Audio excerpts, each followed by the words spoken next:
Allô? Bonsoir. Monsieur l'ancien conseiller national, Madame et Messieurs les chefs de service, Mesdames les chefs de filière, Monsieur le responsable du bureau Aglo, Mesdames et Messieurs en vos titres et fonctions, Mesdames et Messieurs, merci d'avoir répondu positivement à notre invitation pour la conférence de ce soir. C'est une première de tout un cycle de conférences que le service de l'urbanisme vous a préparé pour débattre des questions urbaines actuelles qui sont en lien avec les nombreux projets que la ville mène en ce moment et qui touchent directement la population. Par exemple, le parking souterrain de la place d'Armes et le parc qui sera dessus, par exemple. C'est du reste cela qui a généré la réflexion de ce cycle de conférences. Afin d'être attentif aux préoccupations de toutes et tous et de mener des projets de qualité, le service de l'urbanisme propose la création d'un espace de débat entre les techniciens communaux, les experts du monde professionnel et bien sûr les habitants. Le but est notamment de partager des idées, des expériences, des craintes et des résultats sur toute une série de projets tout au long de plusieurs soirées qui se dérouleront depuis ce soir jusqu'à l'année prochaine, voire au-delà.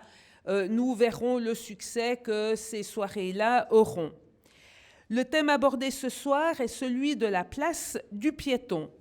Les autres conférences s'intéresseront à la nature en ville, aux questions de genre dans les espaces publics, aux défis face au réchauffement climatique, au patrimoine et à d'autres thèmes tout aussi passionnants, je l'espère pour vous. Je passe maintenant la parole à M. Julien Wessner, chef du service de l'urbanisme de la ville, qui va vous expliquer plus en détail le thème de ce soir et qui va vous présenter nos deux invités. Voilà, je propose ensuite que que vous puissiez poser vos questions à l'issue de chaque conférence. Si vous n'en avez pas, parce que ça ne vient pas tout de suite, ce n'est pas grave, on le fera à la fin. Et puis, tout à la fin, nous ferons quand même un apéro dans des circonstances un petit peu particulières qui vous seront expliquées. Et puis, peut-être la dernière chose, c'est vous, j'avais dit que c'était vous qui le diriez, mais je le dis, vous êtes filmés. Il y a une caméra qui est ici. Nous souhaiterions pouvoir diffuser le film de la conférence sur le site de la commune, mais nous ne voulons naturellement pas vous indisposer. Si l'un ou l'une d'entre vous ne souhaite pas être vu, vous pouvez aller dans les angles morts où la caméra ne vous couvrira pas. On mettra un masque. Voilà, oui. Déjà masqué, j'arrive pas à reconnaître tout le monde, alors je pense que ça va être la même chose pour tous ceux qui auront le courage de regarder la vidéo. Voilà pour quelques informations. Merci beaucoup. Bonsoir, mesdames, messieurs, chers collègues, chers amis, chers intervenants. Donc on est très content de vous accueillir ici dans les caves du château pour cette première conférence. C'est effectivement une première d'une série qui va se développer encore l'année prochaine. Et comme l'a dit Madame Capt, Yverdon, ces prochaines années, va avoir beaucoup de projets qui se développent sur son territoire. Et ces projets vont radicalement transformer les espaces publics de la ville. Au centre-ville, aussi bien que dans les quartiers existants d'ailleurs. Donc vous avez certainement entendu parler de la place d'Armes, qui a été mentionnée aussi par Madame Capt. Il y a également le secteur Garlac qui va se développer. Vous avez peut-être entendu aussi parler de la fermeture de la rue de l'Ancien Stand au trafic motorisé, qui sera une rue qui deviendra uniquement pour les transports publics et la mobilité douce. Et donc c'est tout un réseau d'espaces publics qui va se mettre en place entre la place d'Armes, la rue de l'Ancien Stand, le secteur Garlac, qui va peu à peu relier le centre-ville jusqu'au lac avec des espaces publics qui sont à priorité piétonne et mobilité douce, ce qui n'est pas du tout le cas aujourd'hui. Donc on voit ça sur ce schéma où vous voyez un petit peu la couleur jaune là, qui s'étend de la place d'Armes jusqu'au lac. En parallèle de ces transformations sur le centre-ville, il y aura également une démarche qui va être mise en place par la commune dans les quartiers existants pour planifier et aménager une série d'espaces publics dits de proximité. Alors l'idée là, c'est de faire des places de quartier, d'utiliser des espaces qui existent déjà et de les réaménager pour que chaque Yverdonnois et chaque Yverdonnoise ait à terme un espace public de qualité à 5 minutes de son domicile. Dans ces différents espaces, en fait, aussi bien au centre-ville que dans les quartiers existants, on va essayer de développer des programmes variés et de qualité. On a un petit slogan interne chez nous qui s'articule autour de quatre termes. C'est sport, nature, culture et cohésion sociale. Donc l'idée, c'est d'accueillir des programmes où on puisse développer des activités sportives, des activités culturelles, favoriser la cohésion sociale dans ces espaces publics et puis également augmenter la nature en ville.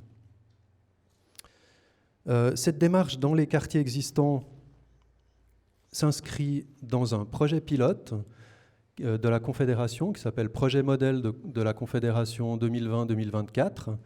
Et donc, durant ces 4 prochaines années, on va pouvoir vraiment mettre en place une planification de ces espaces publics de proximité et puis évidemment réaliser aussi ces espaces dans les quartiers progressivement. Mais en fait, cette démarche, elle a déjà commencé. On n'a pas attendu finalement ce projet fédéral. Elle a déjà commencé par le réaménagement des cours d'école. Là, vous voyez la maquette du projet de la cour de Fontenay, qui est en ce moment en chantier. Il y a déjà une partie des jeux qui sont accessibles aux enfants. On a même passé à midi, on a vu que c'était très utilisé et que les enfants étaient très contents d'avoir ça. Donc l'idée, vous voyez, c'était de transformer une cour qui était très minérale en rajoutant des buts avec de la végétation et des jeux qui permettent aux enfants d'avoir un petit peu d'espace vert dans cette cour. Là, vous voyez une phase de ce projet en amont, donc, qui était la phase de planification. Il y a eu une démarche participative qui a impliqué les enfants des écoles. Et puis, vous voyez aussi qu'ils ont participé au chantier. Là, vous les voyez dans la démarche participative, de chantier participatif, où ils sont en train de dessiner des logos sur le sol pour décorer cette cour. Voilà. Donc, vous voyez qu'avec ce programme qui va se développer dans les années qui viennent à Yverdon, en fait, la question de la place du piéton dans chaque espace public de la ville, c'est une question qui nous tient vraiment à cœur.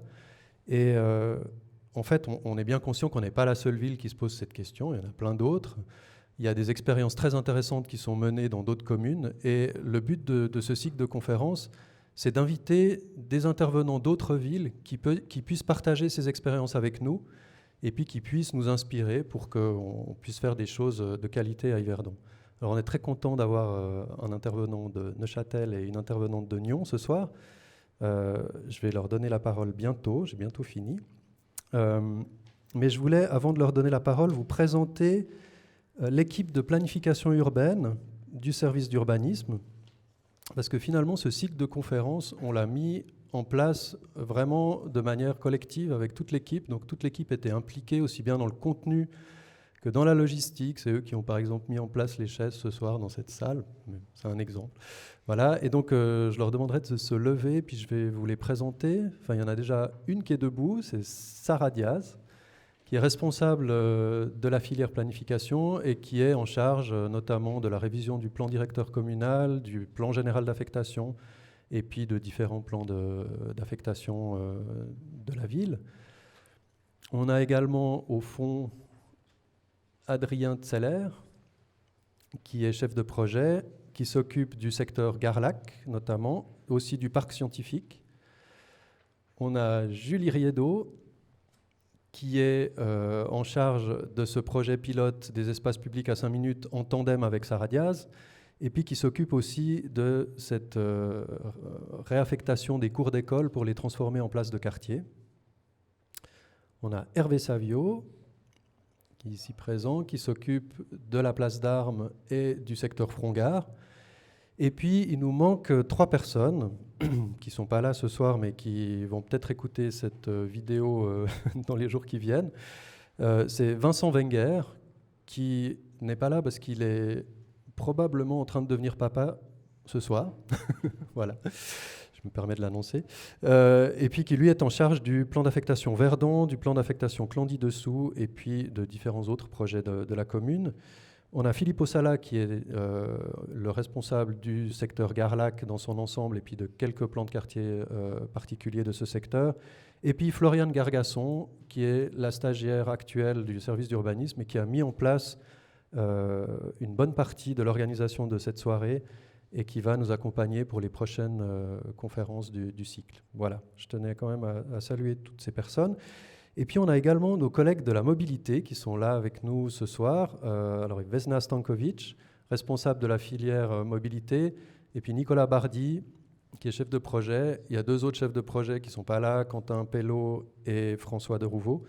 Et on travaille vraiment en étroite collaboration entre le service d'urbanisme et le service de la mobilité pour accompagner cette transition vers plus de mobilité douce, plus d'espace piéton à Yverdon dans les prochaines années. Alors je passe la parole à Vesna pour ajouter quelques mots. Bonsoir, mesdames, messieurs, chers collègues. Donc voilà, je vais juste donner quelques éléments en termes de la mobilité en lien avec ce thème. Donc, vous connaissez tous, au vu des distances relativement courtes et de la topographie communale, les piétons prennent la place importante dans le développement de nos projets. Il est considéré donc au même titre que les autres modes de transport. Et d'ailleurs, il a sa propre vision directrice. Juste dans le cadre du plan directeur des transports publics, c'est vrai, on s'est rendu compte que la topographie communale, qui est très plate, rend concurrentielles les mobilités douces par rapport au transport public. Et c'est vrai, ça, on voit dans les autres villes, on voit plutôt cette question-là par rapport au vélo, mais pas tout à fait par rapport aux piétons comme à la ville d'Yverdon. Et je voulais juste indiquer, Julien, il a déjà expliqué au début les gros projets comme le parking Place d'Armes et le projet des rives du lac. Et le fait de développer ces 2 projets au même moment, c'est vrai, nous offre une occasion unique de les développer donc dans une vision cohérente et dans une vision globale. Et c'est vrai, la création de cet espace public entre la place d'Armes et ce secteur des rives du lac, qui met en valeur aussi les éléments forts de l'identité de la ville, comme le château ou le lac ou le canal, et qui relie complètement donc, le lac au centre de la ville, pour nous représente un pas décisif dans la transformation de la ville d'Yverdon. Et voilà, ça c'est quelque chose que je voulais quand même souligner. Et nous, on est tous contents de pouvoir travailler sur ces gros projets actuellement, les projets de développement qui sont vraiment intéressants et qui vont transformer complètement la ville. Merci. Merci beaucoup. J'ai oublié de vous parler du papier qui était sur votre chaise, donc qui est un questionnaire. C'est notre ancien stagiaire Benjamin Bouel qui est juste là, voilà, qui vous a déposé ses papiers. Il est en train de finaliser son travail de master et ça serait très utile si vous prenez un petit moment pour remplir ce questionnaire. Ça va l'aider pour son travail. Donc merci beaucoup. Voilà, et puis maintenant, place aux intervenants, avec pour commencer Monsieur Claude Fray, que beaucoup d'entre vous connaissent certainement. Alors, Monsieur Fray a exercé des fonctions politiques à différents niveaux, au niveau européen, au niveau national, au niveau local. Au niveau donc, national, il était conseiller national durant 24 ans, c'est ça ? Il a été aussi président du Conseil national pendant quelques années. Au niveau européen, il était membre de l'Assemblée parlementaire du Conseil de l'Europe pendant 12 ans. Il a également occupé le poste de président exécutif du centre nord-sud du Conseil de l'Europe. Et puis, en fait, c'est au niveau local qu'il a accompli un exploit il y a 40 ans, puisque c'est lui qui est à l'origine de la première zone piétonne de Suisse, à Neuchâtel. Et c'est cette aventure-là qu'il va nous raconter, donc on se réjouit beaucoup de l'écouter. Donc merci beaucoup en tout cas d'être avec nous, et puis je vous laisse la parole. Merci. J'ai enlevé le masque pour 2 raisons. La première, c'est que je crois que les personnes qui ont des difficultés d'ouïe peuvent lire sur les lèvres. Quelqu'un m'a dit que c'était plus facile à comprendre. Puis la deuxième raison relève de la coquetterie. Le masque cache un peu mon accent et quelqu'un avait écrit que je soignais mon accent comme les paysannes oberlandaises soignent leur géranium à leur balcon. Alors, merci, Madame la municipale, Mesdames, Messieurs, merci de votre invitation. Fermer la ville aux voitures, l'ouvrir aux piétons, ça sonne très tendance, très d'actualité. J'étais hier à l'université de Neuchâtel, une étudiante présentait pour son master, son mémoire sur la zone piétonne à Neuchâtel. Et pourtant, la zone piétonne à Neuchâtel, elle date de l'ancien millénaire, du millénaire passé. C'était l'inauguration le 25 mai 1979. Les exemples foisonnaient à l'étranger. Rappelons que dans l'entre-deux-guerres, la première zone piétonne, c'est Strøget à Copenhague. Et puis, après la Deuxième Guerre, la reconstruction en Allemagne a permis d'innover pour eux et ils ont créé dans la plupart des très grandes villes et dans les petites villes des zones piétonnes superbes. Et même dans des plus petites villes, Fribourg-en-Brisgau, ce sont des très très belles zones piétonnes. Neuchâtel, on était gâté par la géographie des lieux. Il y a un centre, ce qu'on appelait la boucle, qui est un peu comme 2 poumons traversés par la rue du Seillan. Et c'était beaucoup plus favorable, beaucoup plus facile, sans doute que dans d'autres villes, que de créer une zone piétonne. Il n'empêche qu'il y a eu des oppositions. Alors, disons-le d'emblée, le politique, le Conseil général, donc notre législatif, mes collègues de l'exécutif, le conseil communal, c'est chez nous l'exécutif, étaient tous d'accord. On n'a pas eu de dissension et il y avait un très bon soutien du législatif. La population était attentiste, ni pour ni contre, on allait voir. Mais peut-être un tout petit peu favorable quand même, mais pas trop. Quant aux commerçants, alors c'était l'opposition, alors tout à fait clair. Il y a eu une réunion de commerçants, c'était au Cercle National, l'ambiance était très pré-révolutionnaire. Ils étaient assis sur les radiateurs, enfin partout, il y avait un monde fou. La presse était au premier rang. Et puis, on disait, mais certains ont dit, mais vous vous en moquez, vous, si on fait faillite, vous aurez votre salaire. Alors j'ai dit devant les journalistes, vous prenez note, dans une année, si les commerçants y perdent, je démissionne. Ça ne fera pas d'argent pour les commerçants parce que j'aurai moins de gains, mais je m'engage à démissionner, la question de confiance sera posée. Il y a eu un vote indicatif à la fin, c'était l'unanimité avec quelques abstentions, mais l'unanimité contre, quelques abstentions et 2 pour. Et une des 2 personnes qui s'est exprimée courageusement pour venait de Suède et elle avait une boutique en Suède, à Neuchâtel. Et le lendemain, elle a eu la visite de collègues commerçants qui sont venus dire « Mais hier, c'était une plaisanterie, votre vote en faveur. » Elle a dit « Non, je crois sincèrement. » Alors ils sont partis en claquant la porte en disant « Alors vous êtes folle. » Et le lendemain, elle avait contre sa boutique, et puis il y avait des pas qui traversaient la route, puis vernis contre sa boutique, des pas qui montaient contre sa devanture. Moi, j'ai eu 3 mois de téléphone anonyme toutes les nuits. C'était pas grave, mais enfin, c'était un peu embêtant. Fermer la ville aux voitures, alors, c'est absolument important parce qu'il faut tout d'abord atteindre une certaine masse critique. Les opposants, dans les commerçants, qui nous disaient 2 places de parc supprimées, c'est loin au chômage. Hein, c'était ça l'argument principal. Eh bien, ils disaient, mais écoutez, on peut faire un essai. Alors, ils proposaient une rue. Comme par hasard, c'était une ruelle où il passait une voiture tous les mois. Hein, j'entends. Alors, il faut atteindre un seuil critique. Parce que le succès de la zone piétonne, c'est de faire venir les gens d'ailleurs. Ce n'est pas seulement que les gens du centre viennent au centre, c'est que les gens des vallées, pour Neuchâtel et de tout le littoral viennent. Il y a 100 000 habitants, il y a un potentiel, il faut qu'ils viennent. et pour faire face aussi à la concurrence des supermarchés établis à Marin et ailleurs. Et alors, la question de la masse critique est un point très important. La fermer aux voitures, les mesures de police, il faut être très strict. Nous avons été voir, mon adjoint est allé rendre visite à chaque commerçant pour connaître ses besoins. Et on a mis des règles très strictes et il faut s'y tenir.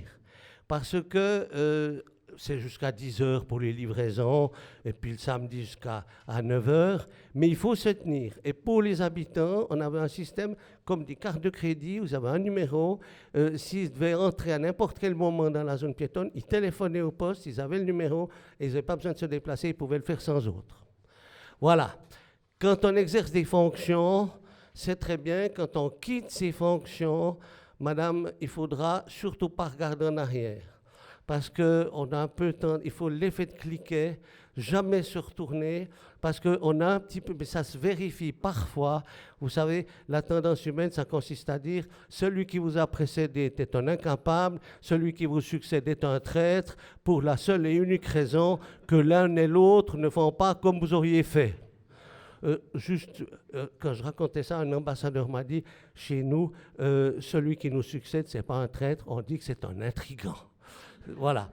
Mais alors, naturellement, que sur ce point, les règles très strictes, dans la suite, ça s'est délité. Alors, je ne donne pas de nom, bien sûr, mais je dois dire qu'un des successeurs, ce n'était pas le successeur immédiat. Mon successeur immédiat étant M. Bourcalter, je ne voudrais pas qu'il y ait de confusion. Mais un successeur plus lointain avait des suites de demandes et il a ouvert les écluses. Il a ouvert... On peut livrer maintenant n'importe quand, n'importe comment. Et alors, la situation est tout à fait incontrôlée maintenant et c'est dommage. Les parkings. Alors, on en avait un. Donc, la boucle, il y en avait un au nord, c'est le parking du Seillon, il n'y avait rien d'autre. Il était on en était au 725 CO. L'article 725 CO, quand on est dans la fonction publique, on le connaît assez rapidement. C'est toutes les entreprises qui font des pertes qui représentent la moitié du capital. Là, il faut informer le juge, etc. Alors, les gens, en général, viennent voir la commune quand on est dans le 725 CO. Alors, ça veut dire que les pertes atteignaient la moitié. Parce que les gens n'allaient pas parquer. Ils préféraient faire la boucle et tourner 7 à 8 fois, parce qu'on avait les comptages de police, 7 à 8 fois, s'arrêter pour laisser descendre madame qui faisait ses courses, puis après il tournait, puis madame se remettait au bord de la route, puis il s'arrêtait, puis il rechargeait madame. Ça se passait comme ça. Et le parking du Seillon, si on n'y avait pas pris garde, aurait été en faillite. Alors on a mis au capital, et puis ça s'est très bien passé. Ensuite, il y a eu les parkings au sud, celui de la place Purie et celui de la place du Port. Ça se passe pas trop mal puisqu'ils distribuent des dividendes de 40 à 50% par année maintenant. Donc ça marche bien. Ça, c'est la fermeture aux voitures. Être strict. L'ouverture aux piétons. Alors, il y a bien sûr les aménagements, on supprime les trottoirs. Pour l'anecdote, un des principaux opposants qui dirigeait un peu le groupe Les Opposants, après quelques semaines, est venu me voir. Il m'a dit, j'ai pas l'air malin, mais je vous demande de supprimer les trottoirs dans la rue où j'ai mon commerce, parce qu'on n'a pas supprimé tout d'un coup. On a profité de refaire les canalisations, on a profité de rénover tout le sous-sol pour être de le rouvrir très vite. Et alors, il est venu me voir pour dire, écoutez, j'ai vu que là où les trottoirs étaient supprimés, ça changeait le visage de la rue. Et pour les piétons, c'est important. On a mis des arbres, on avait refait la polychromie des fontaines, qui n'avait plus été refaite depuis la moitié du XVIIIe siècle, à peu près, on l'a refait. Très important aussi, c'est d'essayer de maintenir et d'essayer surtout de renforcer l'habitation au centre. Alors, pour renforcer l'habitation au centre, nous avons rénové tous les bâtiments que nous possédons. On n'en possédait pas beaucoup, mais on les a rénovés, y compris certains bâtiments, Seillon 25, Moulin 38, vous voyez que je ne cite pas des cas théoriques. On a fait en sorte que ces bâtiments soient réservés à des handicapés, on les a aménagés en conséquence. Puisqu'on supprimait les trottoirs et autres, la circulation dans la zone piétonne était aussi sans barrière architecturale, donc plus favorable. On a évité les démolitions intempestives. Alors, sans payer 1 franc d'expropriation matérielle. Alors cela, il faut expliquer que la ville de Neuchâtel, depuis à peu près la dernière guerre, c'était 43-44, avait des limites d'étages, rue par rue. Dans telle rue, c'était 10,50 m à la corniche. Dans telle autre rue, c'était 25 mètres, etc., pour éviter qu'il y ait n'importe quoi dans le centre de la ville. Alors, nous avons utilisé ces normes en les renforçant. Je m'explique. On n'a pas interdit les démolitions, mais on les a rendues tout à fait inintéressantes économiquement. Imaginons, dans le centre, vous avez des hauteurs d'étages assez grandes. 3,50 m, 3 x 3,50 m, 10,50 m. 10,50 m, vous pouvez démolir et vous pouvez refaire 4 niveaux au lieu de 3. Et vous avez une rentabilité dans l'opération. 4 niveaux de 2,50 m, alors vous regroupez 2-3 bâtiments, vous faites 4 niveaux de 2,50 m, vous êtes dans les normes, et puis vous avez changé le visage de la rue, parce que vous avez des horizontales, alors que vous n'avez pas la fragmentation qui donne le cachet, l'équilibre des masses et des volumes dans une ville ancienne. Vous avez des bâtiments qui sont très bien dans les avenues, mais pas dans les villes anciennes. Et puis, vous avez un intérêt économique à démolir. Alors, on a dit, vous pouvez démolir, mais vous refaites 3 étages. Donc, il n'y a plus du tout intérêt à la démolition et ça ne coûte pas 1 franc. Et puis, ce qui était plus novateur, alors nous avons légiféré non seulement sur le contenant, mais sur le contenu. Et ça, c'était nouveau. Il fallait éviter que la spéculation due à une zone piétonne fasse qu'on fasse que des bureaux qui se louent plus facilement, mieux, en tout cas à l'époque, et plus cher que des logements. Par conséquent, on a légiféré sur le contenu en disant, en principe, 2 étages au moins sous la corniche sont réservés à l'habitation. En principe, parce qu'il y a le principe de la proportionnalité. Si c'est une maison de 2 étages, on ne va pas exiger la totalité en habitation dans le centre, c'est des bureaux et autres. Alors, on a mis en principe. Alors là, ça a été le tollé. La chambre immobilière, j'ai un ami qui me parlait au conseil général de ma loi scélérate et autres. Et on est allé jusqu'au tribunal fédéral. Et là, ça a été le revirement de jurisprudence du tribunal fédéral qui a dit maintenant, il est important aussi de pouvoir légiférer sur le contenu. Il est important pour le contrôle aussi, la sécurité, le contrôle social au centre, qu'il y ait des quartiers, des rues où il y a encore des habitations. Et par conséquent, légiférer pour maintenir de l'habitation, c'est une bonne chose. Voilà, ça c'est le revirement qu'on a obtenu au tribunal fédéral. Le résultat. Alors, après une année, les commerçants ont admis que leur chiffre d'affaires, avait augmenté de 10%. Donc, un commerçant qui admet que son chiffre d'affaires augmente, c'est déjà bien. Qui donne un chiffre, c'est encore mieux. Puis un commerçant, mais ce n'était pas significatif, m'a dit que son chiffre d'affaires avait augmenté de 40%, mais ce n'était pas significatif parce qu'il était placé à un endroit qui permettait qu'on le voyait beaucoup mieux dès le moment où il y avait la zone piétonne. Pour les habitants, ça a été une augmentation de 10% des habitants au centre, mais il faut à la vérité dire qu'il y avait très peu d'habitants dans le centre. Il y avait par exemple la rue du musée, qui n'est pas dans la zone piétonne, mais la rue du musée, il y avait un habitant dans l'ensemble, un logement dans l'ensemble de la rue. Et puis, il faut quand même dire que maintenant, avec l'évolution des achats en ligne, l'évolution des habitudes, avec les supermarchés qui existaient déjà à l'époque, mais qui se sont encore multipliés. M. Bourcanter nous a fait la Maladière, un grand centre qui n'est pas loin du centre. Alors, il a pompé pas mal de commerces du centre vers la Maladière. Il a fait une publication pour le stade de football, hein, où il y a le centre de la Maladière, un instant d'éternité. Là, l'éternité, ce n'était pas forcément ce qu'il y avait de mieux. Mais je dois dire que nous n'avons pas les vitrines vides qu'on peut voir dans certaines villes. En revanche, mais ça, est-ce que c'est lié à la zone piétonne, est-ce que c'est lié aux achats en ligne, aux autres habitudes? Il y a quand même des mutations dans la qualité des commerces.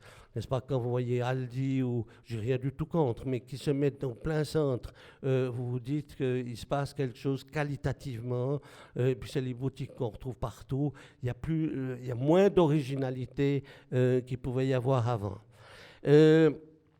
On voit qu'on avait des critiques tout à fait violentes à l'époque par les commerçants, Mais même les commerçants, maintenant, plus personne, si on leur proposait le statu quo ante, plus personne, bien sûr, ne le proposerait.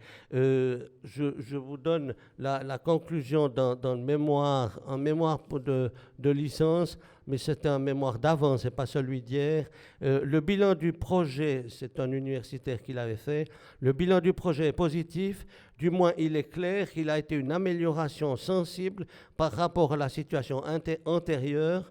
Ainsi, on peut dire que la zone est réussie grâce au souci des autorités, non seulement de la créer, mais surtout de l'ouvrir aux piétons. Des mesures ont été prises pour la rendre accueillante et déclencher un choc dans les états d'esprit. En la transformant de façon globale, on avait plus de chances de susciter ce déclic dans la perception collective, engendrant d'office des changements de comportement face au quartier. Selon la population, l'aménagement contribue à l'ambiance de la ville, en plus de l'esthétique, les éléments ludiques tels que la présence de l'eau, bout du lac, traces du Seillon, fontaine, apportent une interaction entre la ville et ses usagers. Dernière toute petite chose, j'ai eu 3 mois de téléphone anonyme toutes les nuits. L'inauguration était le 25 mai 1979. En octobre, il y avait les élections fédérales. J'ai été élu en déboutant un de mes colistiers qui se présentait pour la 2e fois, qui n'a pas été réélu. Donc, vous le voyez, en politique, il faut tenir. Merci.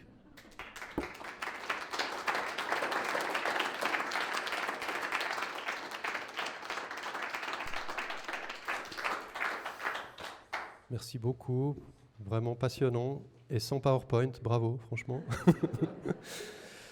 Alors, on ouvre un premier moment de débat. Donc, il y a un micro qui va circuler. Voilà, merci Hervé.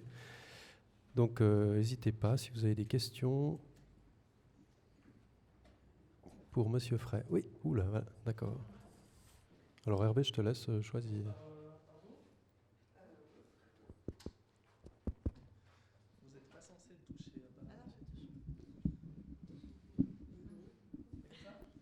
Oui, Monsieur Frey, merci pour cet exposé et puis le message très optimiste sur le volontarisme politique, c'est impressionnant. Vous nous avez pas tout à fait dit quel était l'élément déclencheur. Qu'est-ce qui a fait qu'un matin, vous êtes réveillé dans votre belle ville de Neuchâtel en disant « on va piétonniser tout ça ». Les calculs rénaux, madame.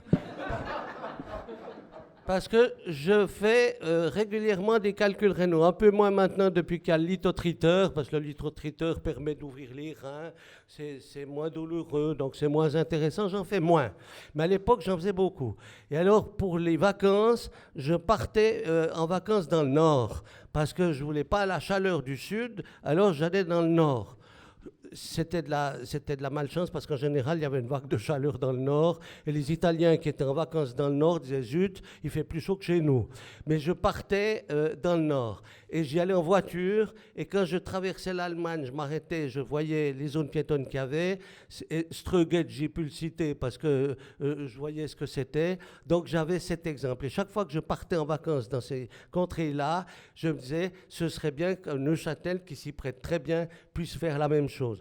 Et quand j'ai été élu, j'ai réuni l'architecte, l'ingénieur et autres, et on avait une gravure valeur iconographique dans mon bureau. Le puits des Halles était au centre, qui avait été remis au centre, qui était un peu de côté, et j'ai dit, ça c'est l'objectif.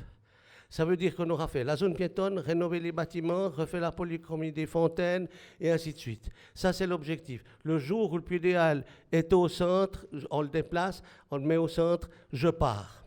Et alors, à un moment donné, j'ai demandé un crédit. C'était 240 000 francs. Je l'ai obtenu. Alors, ils ont dit naturellement, le chef de service a dit, ça y est, vous partez. Bon, oui, j'allais partir. Et puis, ensuite, en passant dans la commission d'urbanisme et d'autres, on dit, mais écoutez, très franchement, il n'est pas si mal là où il est. Mais on avait le crédit. Et puis, il y a eu le grand collecteur qui a décidé de tout, le grand collecteur des eaux usées qui passait à l'endroit où il était historiquement placé, et ça, on ne pouvait pas le remettre à cet endroit. Alors, j'ai eu le crédit, et puis ensuite, j'ai dit à mes collègues en partant, vous annulez ce crédit. On a fait, en partant, j'ai encore fait faire une économie de 240 000 francs. Croyez-moi, c'est rare. Voilà.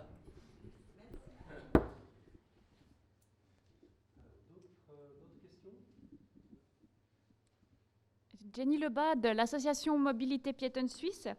Je voulais vous demander quels ont été vos alliés, parce que vous avez certainement dû convaincre autour de vous pour que le projet de piétonisation soit accepté. Alors, sans hésiter, mes alliés, c'était les autorités. Donc, on est 5 à l'exécutif. Mes collègues étaient également favorables. Donc là, il n'y avait pas à l'interne de dissension, rien du tout. Chacun était d'accord. Oh, à un moment donné, un de mes collègues m'a dit, mes chers collègues, parce qu'on se voit en séance, sous-soyez en tout cas, on a un certain style, n'est-ce pas? Je ne suis pas sûr que ça se fasse toujours. Mais m'a dit, mes chers collègues, est-ce que vous n'aviez pas un doute? Parce qu'il y avait pas mal de remue-ménage.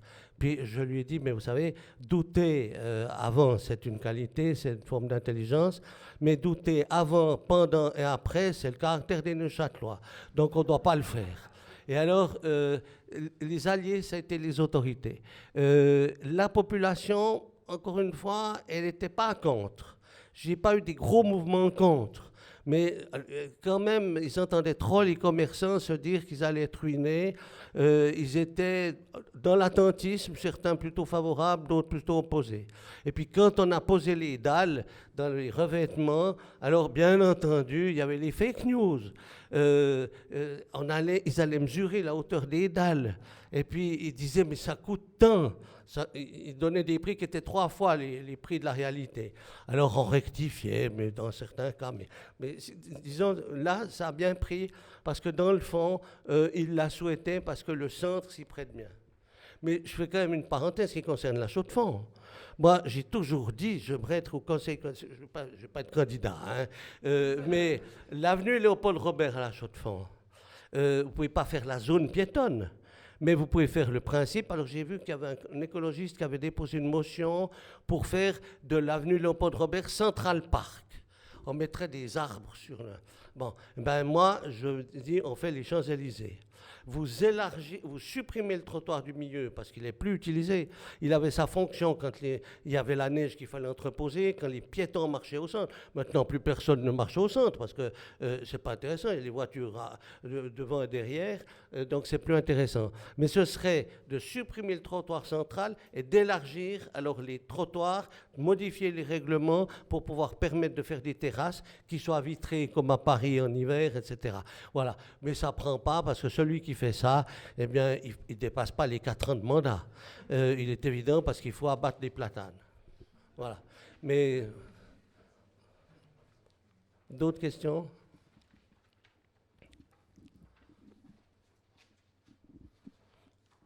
Au niveau fédéral, quand vous avez été au tribunal pour donc la répartition logement, est-ce que vous aviez bénéficié d'une base légale? Est-ce que vous avez dû fournir des études? Ou quel était le matériel qui a permis la décision favorable? Alors, on avait un service juridique qui était entré il n'y a pas très longtemps, qui est devenu ma femme ensuite, le juriste. Bon, mais ce n'est pas par le revirement jurisprudence, hein, ce n'est pas un revirement sentimental. Bon, mais la thèse, c'était ceci. Nous vivons une autre époque. Une époque où il faut arrêter d'adapter la ville à la voiture avec toutes les conséquences. Et il y avait des plans d'ailleurs d'alignement où on aurait démoli pour faire passer les voitures. Les temps ont changé. Et maintenant, il faut l'ouvrir aux piétons et l'ouvrir aux habitants.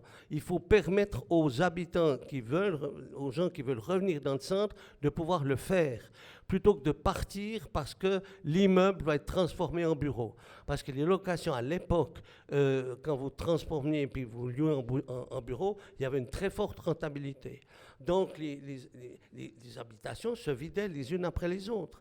Et ce qu'il fallait faire, c'était pouvoir maintenir, c'était important sociologiquement, que le centre soit aussi habité. Et pas que ce soit un centre mort dès la fermeture des bureaux. Et ça, pour la sécurité aussi des habitants, etc., des gens, des promeneurs dans les villes désertes, c'est pas bien. Voilà l'argument. Et le tribunal fédéral a admis que les temps avaient changé.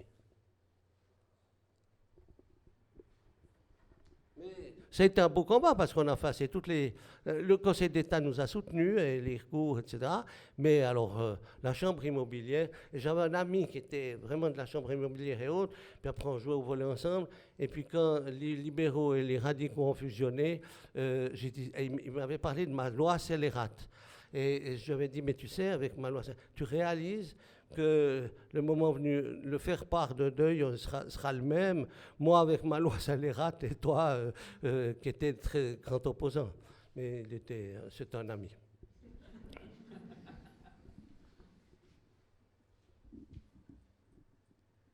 Est-ce qu'il y a eu une influence sur les loyers des commerçants suite à la zone piétonne? Est-ce que vous avez pu gérer ça? Ça, j'ai de la peine à vous répondre. Parce que je ne sais pas s'il y a eu des enquêtes qui ont été faites. Et puis, moi, je ne leur ai pas demandé. Ce qui est sûr, c'est que ça, en tout cas, ça n'a pas baissé. C'est sûr que c'était recherché parce que vous aviez beaucoup d'annonces qui précisaient dans la zone piétonne, y compris d'ailleurs aussi pour les appartements. Maintenant, ça peut changer d'ailleurs. Parce qu'une zone piétonne, vous savez, l'huissier de l'hôtel de ville, M. Odel, qu'on appelait Odel de Ville d'ailleurs, l'huissier me disait, dans une rue au centre où il y a toute la circulation, la boîte de coca qu'on shoot à 2 heures du matin, on ne l'entend pas. Mais dans une rue piétonne, la boîte de coca que des gens shootent en sortant d'un bar, ça s'entend longtemps et loin. Eh bien, le bruit, c'est quelque chose de différent. Et pour l'habitation, dans certains cas, c'est un peu gênant. Puis maintenant, il y a la multiplication des terrasses où ça peut être aussi un peu gênant. Mais pour ce qui est des loyers, alors ce que je peux vous dire, c'est que les annonces, pour pouvoir louer le bien, que ce soit en bureau ou en logement, très souvent, on précisait dans la zone piétonne. Donc, il y avait une plus-value. Mais je ne peux pas la chiffrer.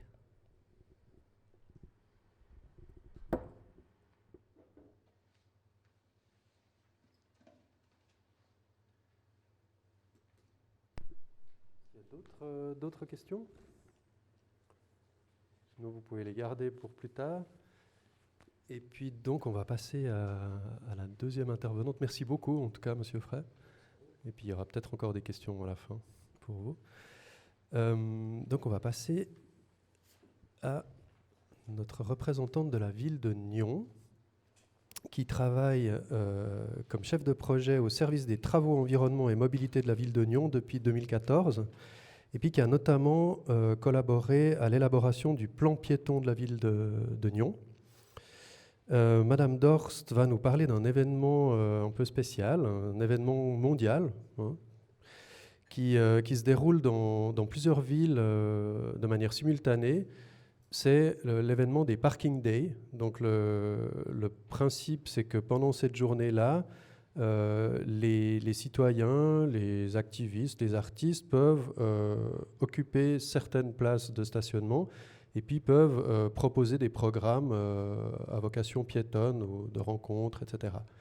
Alors évidemment, ça pose plein de questions. On a entendu M. Frey, les réactions qu'il peut y avoir quand on s'attaque au stationnement. Mais la ville de Nyon a tenté l'expérience en 2017 et puis on est très heureux de vous accueillir pour partager cette expérience. Donc, je vous passe la parole. Merci beaucoup.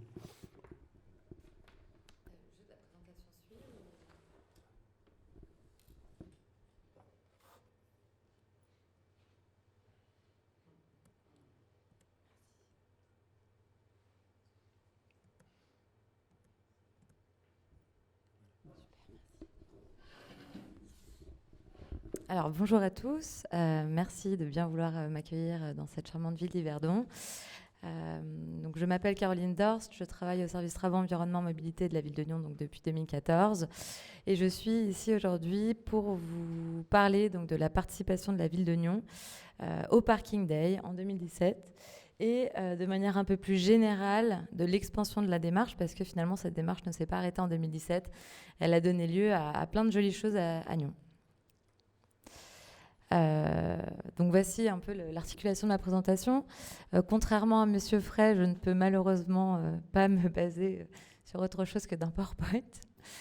Donc voilà, on va commencer par donc la naissance du projet Parking Day, comme vous l'avez déjà mentionné, ses objectifs, la portée de l'événement, le Parking Day à Nyon et puis après vous faire un retour d'expérience et vous faire part de la suite maintenant qui se déroule à Nyon.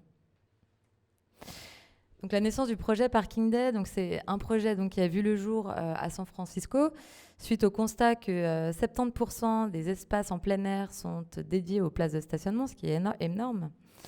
Le mouvement Parking Day a été créé en 2005 donc, par un collectif d'artistes, de paysagistes et d'activistes, avec la volonté de transformer des espaces de parking en parcs publics éphémères. Ces événements peuvent s'apparenter à de l'urbanisme dit tactique. Et le concept a été donc influencé par les problématiques de sécurité dans l'espace public et le mouvement mondial Car City Free, donc la journée sans voiture en 1970. Donc les objectifs de cette manifestation, c'est de transformer temporairement des places de parc en espaces de vie, de créativité et de convivialité, de réattribuer de façon temporaire à des citoyens ou des associations, ou même les deux, l'espace dédié aux places de stationnement et de favoriser de nouveaux usages urbains, d'explorer la façon dont les citoyens peuvent jouer un rôle dans la construction de leur ville et de sensibiliser les citoyens à l'emprise du stationnement dans l'espace public. Puisque vous verrez par la suite qu'avec ces petites activités, on se rend vraiment compte qu'en enlevant une ou deux voitures, on peut dédier l'espace à toute autre chose. C'est un événement qui se voulait unique en 2005, mais qui a très vite fait le tour du monde, comme le montre la carte qui est ci-dessous. Aujourd'hui international et reconduit chaque année le 3e vendredi du mois de septembre. Donc je ne sais pas si c'est volontaire, mais Parking Day 2020, c'est demain. Donc le Parking Day à Nyon, donc ça c'est le petit support de communication qu'on avait transmis aux citoyens, qu'on avait affiché un peu partout à Ville. Et le slogan, c'était donc « Et si le temps d'une journée, des citoyens proposaient une autre utilisation des places de parc ?» Donc c'était le 24 juin 2017 à Nyon, sur toute la journée. Voici le deuxième petit support où on voit qu'en fait, à la place d'une voiture, on peut avoir des transats, des petits fauteuils, des vélos, un blender. Vous allez voir, on fait plein de choses avec du stationnement. Mais juste avant ça, c'était vraiment une volonté municipale de développer à l'échelle de la ville des installations participatives en mettant donc à contribution les citoyens, mais aussi les associations, dans différents quartiers de la ville, afin donc de répondre à plusieurs objectifs, notamment celle de renforcer la participation de la population au sein de leur quartier et de leur commune, de mettre en place une nouvelle forme de collaboration entre les différents services de la ville et les habitants, de renforcer les liens entre les habitants et de favoriser le mieux vivre ensemble, de promouvoir donc la suppression des places de stationnement sur voirie pour renforcer la qualité de l'espace public et redonner finalement cette place aux piétons, et de consolider le sentiment identitaire des habitants à leur quartier. Ce projet a été mené entre différents services de la ville. On a défini donc pour la première fois 3 emplacements dans différents quartiers qui nécessitaient pour chacun d'entre eux la suppression de 3 à 5 places de stationnement. Et l'idée, en fait, avec ces 3 emplacements, c'était de proposer un parcours aux visiteurs tout au long de la ville pour que finalement, ils se rendent compte un peu partout sur le territoire que le stationnement est important, oui, mais qu'on peut faire plein d'autres choses avec des places de stationnement. Donc voici les 3 emplacements qu'on avait choisis. Donc la place du Château, la route de Divonne et le chemin Falconnier.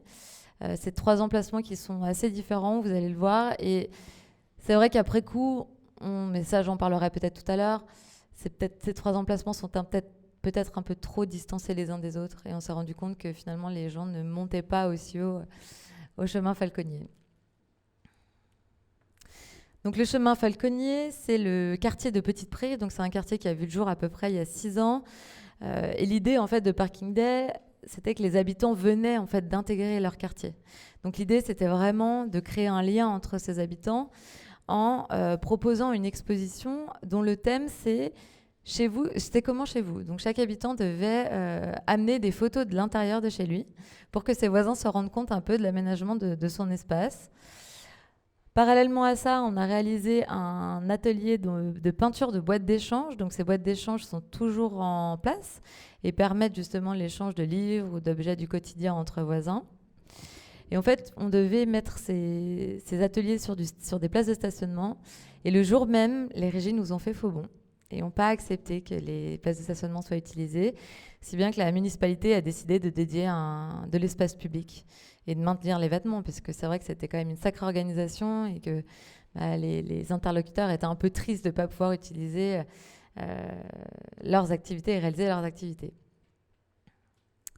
Donc voici la photo du Parking Day sur l'espace public, donc avec des petits fauteuils, des enfants qui font de la peinture, on a des gens à vélo derrière. Donc voici une petite réappropriation de l'espace public. Ensuite, sur la route de Divonne, donc la route de Divonne, c'est un axe qui est très très minéral. Il y a à peu près 6000 véhicules jour sur l'axe. On n'a pas fermé l'axe pour la réalisation du Parking Day. Et on a réalisé en fait 3 types d'activités. Le test d'un vélo smoothie, donc vous avez le vélo avec le blender juste derrière. Et l'idée, c'était de venir mettre des fruits et du jus de fruits dans le blender et que les passants viennent pédaler en fait pour avoir leur boisson. C'est une activité qui a bien fonctionné. D'ailleurs, on voit une dame qui pédale là-haut pour boire ensuite son smoothie. On a eu un spectacle d'improvisation par la troupe juste en dessous. Et on a eu un barbecue urbain. Donc le barbecue urbain, c'était super original. C'est le gymnase de Nyon qui a mis en place une sorte de barbecue avec des morceaux de bois et des saucisses à griller. Et tous les visiteurs avaient le droit à leurs saucisses et à manger leur petite salade. Donc c'était assez sympa. Et c'est vrai que cette activité, on se rend vraiment particulièrement compte que en supprimant une place, on peut faire autre chose. Et sur la place du château, donc la place du château, la volonté était vraiment de réduire l'emprise du stationnement au profit d'activités ludiques. On avait un repair café avec un monsieur qui était présent donc, pour réparer les objets du quotidien qui étaient cassés. Des tableaux d'idées où le thème c'était « Sauvons la planète, donnez-nous des idées ». Une bibliothèque en plein air avec un échange de livres. Un atelier bricolage pour les enfants et des terrasses. Et la vue d'ensemble de la place du château, donc avec ces activités. Voilà, c'est ça, où on est venu bloquer 13 places de stationnement pour ces activités ce jour-là. Donc un petit retour d'expérience. Donc ces animations ont beaucoup plu aux visiteurs et ont permis de donner vie à l'espace public. Ces citoyens et ces associations se sont véritablement appropriés l'espace public le temps d'un week-end. On a eu pas mal de retours des citoyens qui nous disaient qu'ils ne se rendaient pas forcément compte de la place de la voiture en ville et que quand on vient dédier cet espace finalement à d'autres activités, on se rend compte qu'on gagne énormément d'espace en fait en supprimant du stationnement.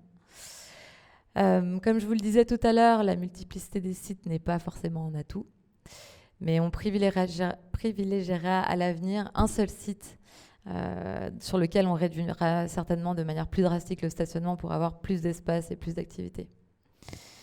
Et on a une volonté municipale donc, de réitérer l'opération en 2021 au centre-ville. Et depuis, donc, on trouvait assez intéressant de vous faire un petit parallèle avec les nouvelles choses qui se passent un peu à Nyon. On a pas mal de nouveaux aménagements temporaires qui voient le jour et créent de nouveaux lieux de vie, avec, dans la même idée, une diminution de l'emprise du stationnement au profit de nouveaux espaces publics, des démarches participatives et,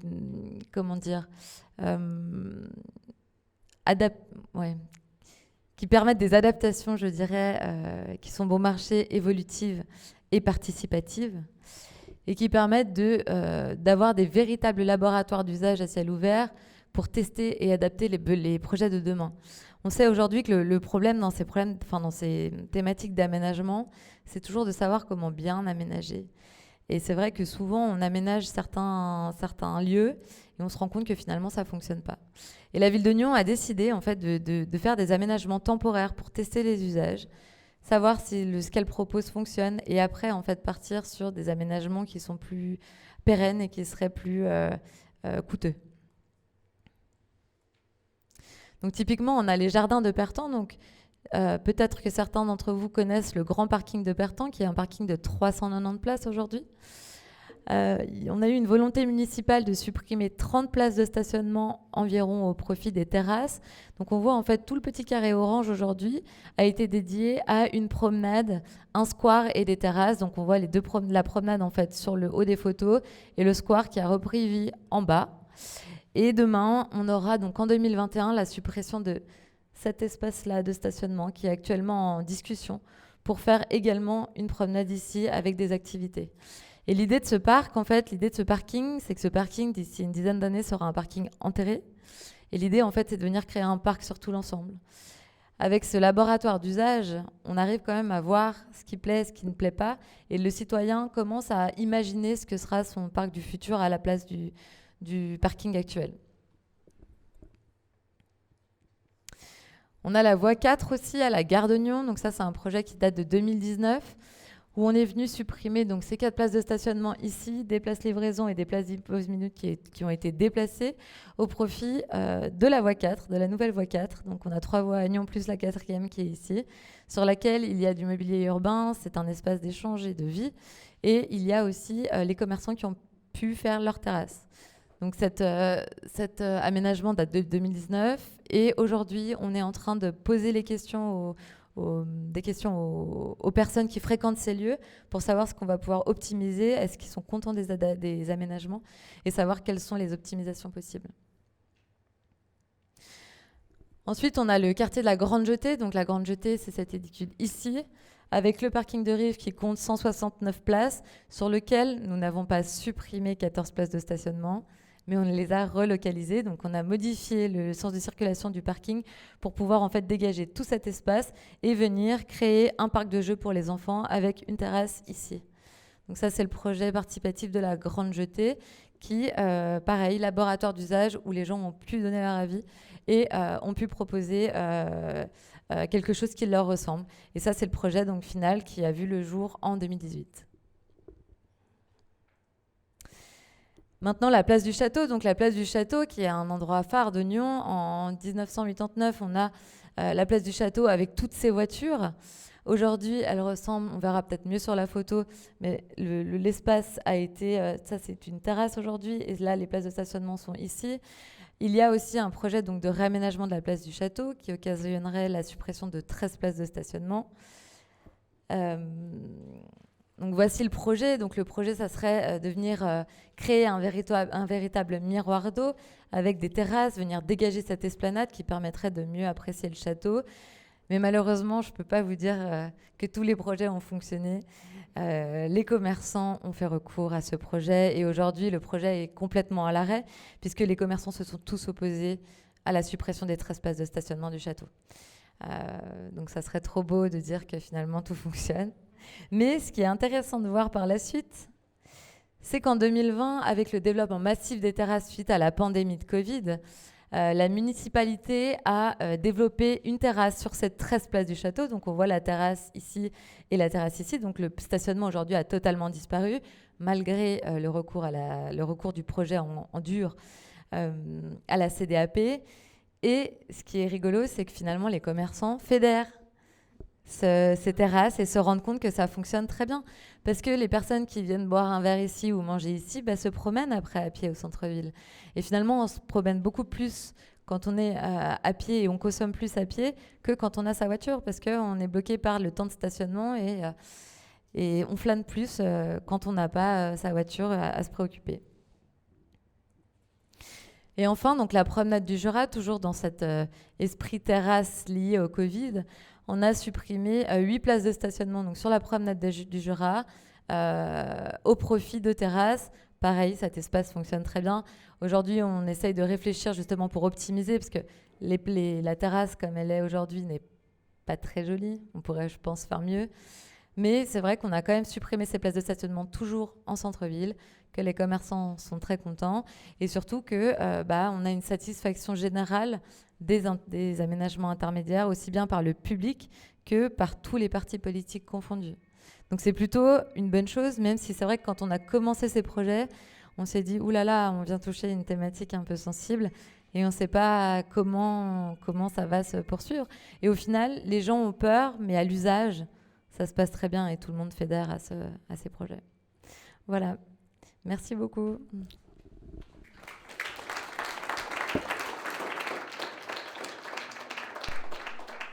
Merci beaucoup et franchement votre PowerPoint n'a pas du tout gâché votre présentation, merci beaucoup, au contraire. Donc on va ouvrir aussi un petit moment de débat, même chose, levez la main si vous avez des questions. Sinon, moi, j'en ai quelques-unes aussi, mais ouais. Bonjour. Je me demandais, quand vous faites les démarches participatives, si c'est vous, les gens les employés de la ville, qui organisez ça, ou si vous avez des mandataires, ou c'est des associations qui viennent avec un projet clé en main. Comment ça se gère?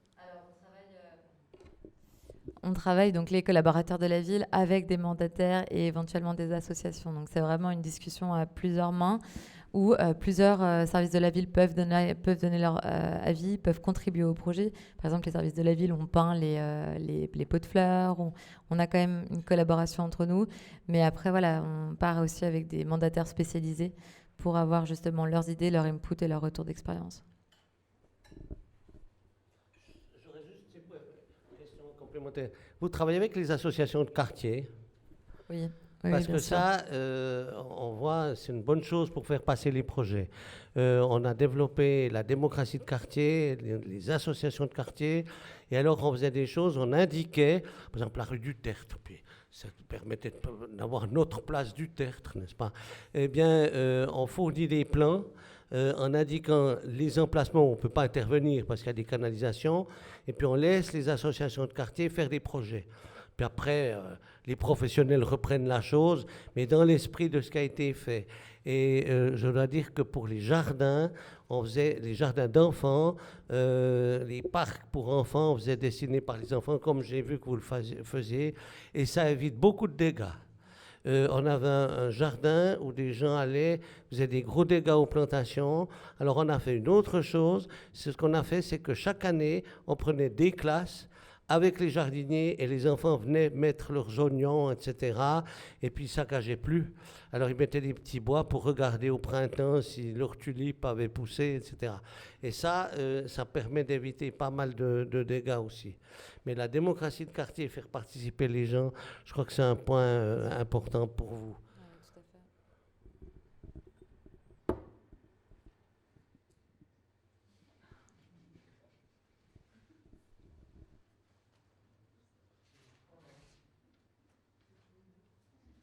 De changer.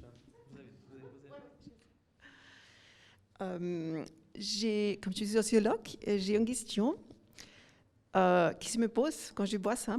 Moi-même, je travaille pour les piétons dans un projet, donc très en faveur de tout ça, mais je me demande toujours qui sont les gens qui ne se parquent plus maintenant, qui étaient exclus maintenant de profiter de ça, qu'est-ce qu'ils font, où ils ont resté, est-ce qu'on s'occupe aussi de ça? Moi, je vois ici typiquement la famille qui habite dans les beaux lieux, dans les villages autour, qui doit venir en ville pour aller chez le dentiste, chez je ne sais pas n'importe quoi, qui doivent avoir une voiture ou qui transportent des personnes âgées. Maintenant, c'est plus difficile pour eux de venir. Est-ce qu'on pense aussi à ça? Ça m'intéresse. Alors oui, je suis d'accord avec vous. Maintenant, c'est vrai que la ville de Nyon compte 4200 places de stationnement, 3140 en centre-ville. Donc là, on a supprimé à peu près, je dirais, une soixantaine de places en centre-ville avec un parking pertant de plus de 300 places. Donc la capacité du stationnement en centre-ville est assez grande pour absorber ce besoin actuellement. Maintenant, on fait quand même attention à ça. On ne veut pas supprimer le stationnement voiture au privilège d'un autre mode. L'idée, c'est vraiment de faire coïncider et de cohabiter tous ces modes sans forcément qu'un seul soit, soit lésé, je dirais. Mais c'est vrai que l'offre de stationnement à Nyon reste, malgré ces 60 places en moins, toujours très bonne.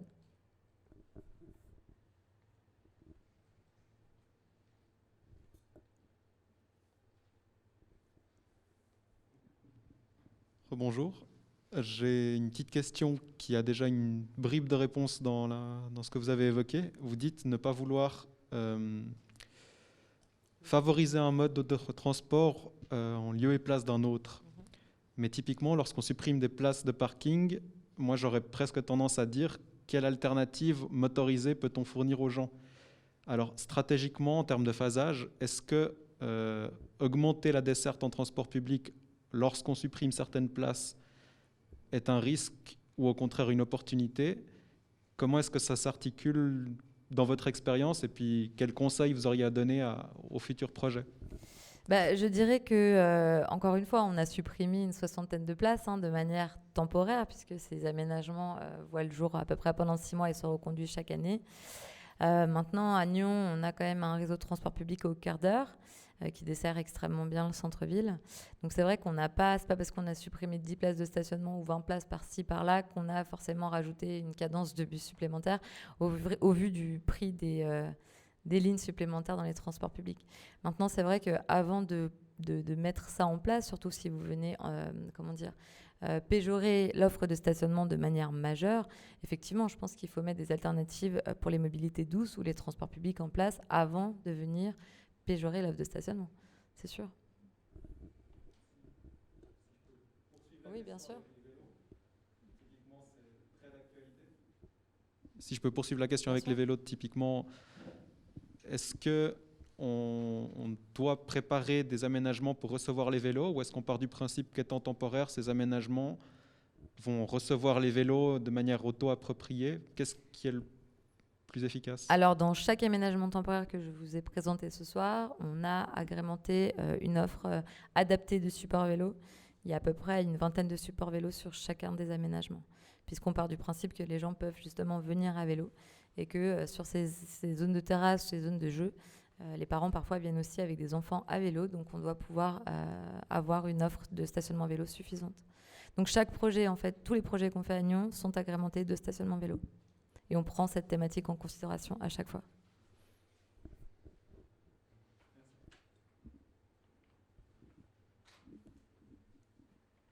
Il me semble que du coup, souvent, le problématique, c'est plutôt les commerces. Du coup, à Nyon, je dirais merci le Covid qui est passé par là, qui, pas seulement à Nyon, a permis d'élargir les terrasses. Et en fait, c'est un peu le fait que c'est par l'expérience qu'ils comprennent l'intérêt des zones piétonnes. Mais voilà, si le Covid passe pas, j'espère qu'il passe pas tout le temps par là. Mais on voit qu'il y a vraiment des oppositions qui sont très fortes au début. C'est que par l'expérience qu'on arrive à peut-être les convaincre que c'est pas le cas. Mais quels sont les autres leviers d'action qu'on a pour donner un peu plus de place à la mobilité douce en ville, en fait? Alors nous, on avait, avant donc, ce Covid, les précédentes années, on avait imaginé justement dans le cadre de l'étude sur la piétonisation, imaginer donner des questionnaires et faire un petit sondage en ville aux personnes qui circulent et qui marchent dans la zone piétonne de la zone de la gare ou même les rues commerçantes, en leur demandant est-ce que si on vous enlève les places de stationnement, vous continuerez à venir à Nyon? Et les résultats ont plutôt été positifs puisque les 3/4 ont dit oui. Maintenant, on estime aussi qu'on n'a pas besoin d'avoir des places de stationnement devant les commerces pour favoriser le commerce. Et encore une fois, se balader, et c'est ce qu'on essaie de communiquer, c'est que finalement, se balader dans une zone piétonne où on prend le temps de faire les choses, puisqu'on n'est pas timé par une voiture parquée, mais finalement, on va regarder les boutiques, on va en rentrer dans certaines. Alors que si vous vous garez devant la boutique et que vous avez 30 minutes devant vous juste pour aller chercher votre produit, vous rentrez, vous achetez, vous sortez. Donc au final, c'est le message qu'on essaye de faire passer. Maintenant, c'est vrai que Nyon, on essaye quand même d'être assez proche de la société industrielle et commerciale. On écoute vraiment ce qu'ils ont à nous dire, parce qu'on estime que c'est aussi riche pour nous. Mais c'est vrai qu'on essaye de leur montrer par A plus B, notamment avec des enquêtes, notamment avec des aménagements temporaires suite au Covid, que finalement, ça ne fait pas forcément tout et qu'il faut arrêter d'avoir des idées ancrées et se laisser un peu... porter. Maintenant, on comprend aussi les craintes des commerçants. Mais on le voit que finalement, ça marche. Donc, il faut juste essayer.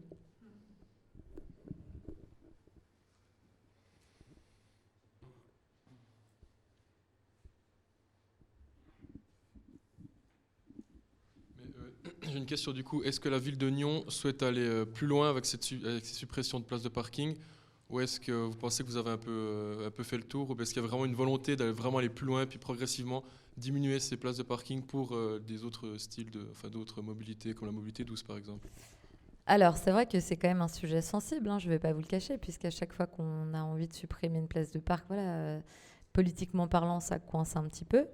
Maintenant, on va réviser le concept de mobilité urbaine l'année prochaine. Et l'idée, je pense, c'est que ça va être de réduire l'offre de stationnement en centre-ville. Donc, on va aller dans ce sens. Ça prendra du temps, mais l'idée, c'est quand même ça. C'est de développer les modes alternatifs à la voiture en centre-ville et en périphérie pour justement permettre aux habitants de venir autrement qu'en voiture. Mais il faut leur donner ces solutions-là avant de dire on arrête le stationnement et on supprime les places.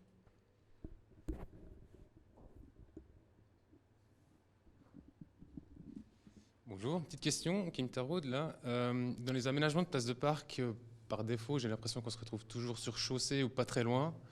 Est-ce qu'il y a des mesures de modération de vitesse ou de la signalétique, des choses comme ça qui sont mises en marge de ces aménagements ou pas? J'ai vu notamment là, il y avait le petit barbecue, il y avait une des personnes qui était assise plus ou moins en dehors de la place. Et je me demande comment ça se passe, la cohabitation. Alors, j'avoue, c'était un peu dangereux. C'était un peu dangereux pendant ce parking day parce que bon, c'était un samedi, donc on a moins de circulation que d'habitude. Mais c'est vrai que si c'était à refaire, je pense qu'on essaierait de sécuriser un peu de manière un peu plus importante le dispositif. Maintenant, pour les terrasses existantes, donc je vous ai montré, on peut peut-être juste revenir en arrière. Celle-ci, on a une bande passante de part et d'autre, mais on est en zone 30, donc les gens roulent assez doucement. Surtout que le tenancier du bar est juste en face, donc il y a quand même pas mal d'allers-retours. Ici, on est vraiment en périphérie du parking. Donc en fait, les voitures, maintenant, elles font ça. Hop, elles rentrent par là, tac, tac, tac. Donc il y a très peu d'interaction ici. Surtout qu'il n'y a plus du tout de voitures ici. Et puis, pour la voie 4, pardon, on a quand même un double sens ici, on monte et on descend. Mais c'est modéré à 30 km/h aussi. Et puis pour le parking de Pertan, ça reste un parking. Normalement, on est censé être au pas. Et c'est vrai qu'il y a des mesures qui ont été mises en place ici, notamment avec des bacs. Et on a des arbres et des plantes, en fait. Donc, ça pousse à ralentir. Donc, on est quasiment jamais exposé à côté d'un axe routier majeur.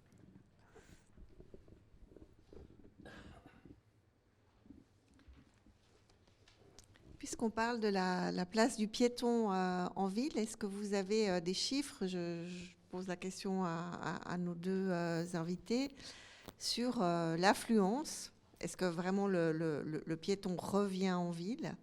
Et puis, d'un point de vue sociologique, est-ce qu'on est sûr qu'on attire tout le monde, c'est-à-dire pas seulement les familles ou les jeunes, mais aussi les personnes âgées?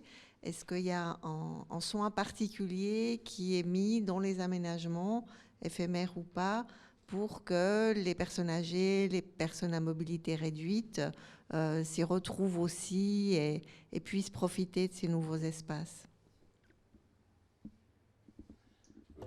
C'est une bonne question parce que récemment, il y avait une émission de radio à Neuchâtel et j'ai trouvé qu'on ne faisait pas assez d'aménagement pour des personnes âgées. Il y a des terrasses qui se multiplient à Neuchâtel. Quelqu'un de Genève m'est venu et m'a dit « Mais chez vous, à Neuchâtel, il y a plus de places de terrasses qu'à Genève. » Donc, il y a une multiplication de terrasses, c'est très bien. Mais une personne âgée avec un petit budget, elle ne va pas aller tous les jours sur une terrasse. Donc, elle aurait intérêt, quand elle vient en ville, à avoir des endroits. À Dinard, il y avait un petit aménagement, et puis j'ai jamais fait, puis c'est bête parce qu'on pense à autre chose, et puis après, bon, ça passe.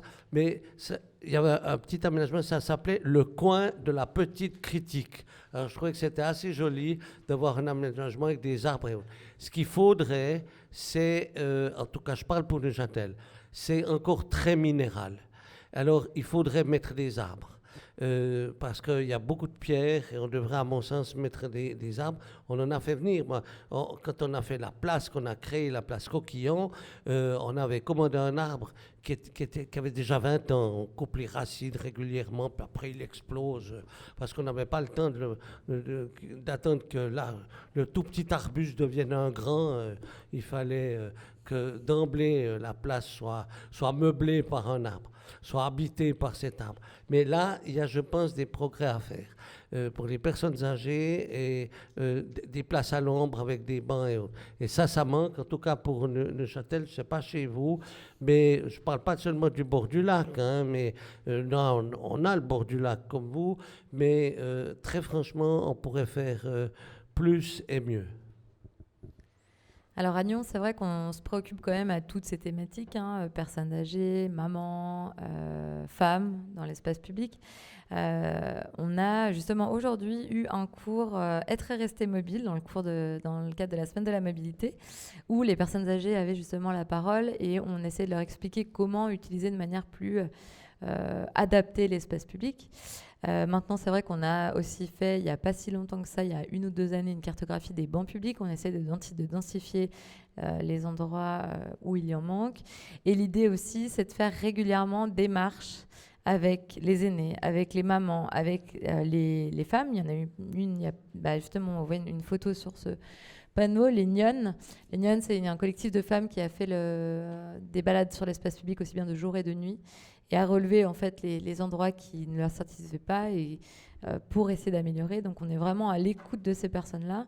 Maintenant, c'est vrai que pour ces terrasses, c'est un lieu qui est destiné à des mamans, à des enfants, à des papas, à des enfants, à tout le monde, c'est vrai. Et on essaye justement de mixer tous les usages pour ne pas stigmatiser un seul usage, mais pour que tout le monde puisse y aller et prendre du plaisir à y être.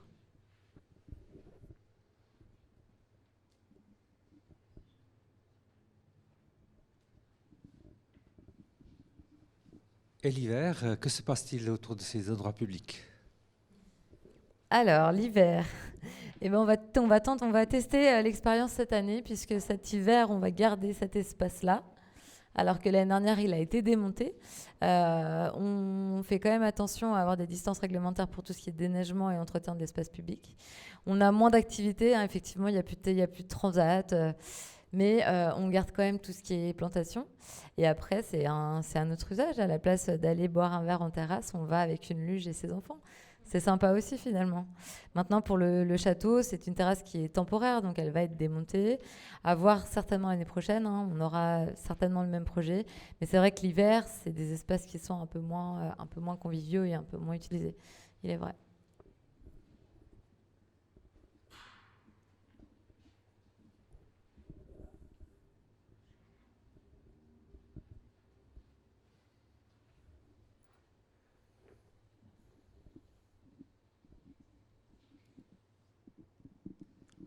Juste savoir s'il y avait également des réflexions autour des questions de chaleur, vu qu'on sait que le béton, la voiture, c'est des éléments qui emmagasinent énormément de chaleur. Est-ce qu'on a des plans, des choses spécifiques prévues pour ça, excepté la végétation ou... Alors, l'idée dans ces aménagements temporaires, c'est qu'on avait déjà les arbres existants ici, hein, qui apportent quand même pas mal d'ombre. Ceci aussi, on a mis en place des pergolas, justement pour permettre... aux personnes qui passent d'aller s'asseoir à l'ombre. Maintenant, c'est vrai que la question se pose pour cet axe-là, puisque cet axe-là, en regardant un peu l'exposition, sera à midi en plein soleil. Donc l'idée, en fait, c'est de venir rajouter des pergolas pour venir un peu couvrir et créer de l'ombre pour les personnes qui viendraient visiter. Maintenant, la végétation, c'est la première réponse qu'on donne en général, le développement de la végétation pour apporter de l'ombre et de la fraîcheur en centre-ville. L'idée, c'est vraiment que ce parking, à terme, d'ici 10 ans, ça soit un parc avec une esplanade ici, avec des arbres un peu partout qui permettent justement d'offrir de l'ombre sur un terrain qui est minéral aujourd'hui.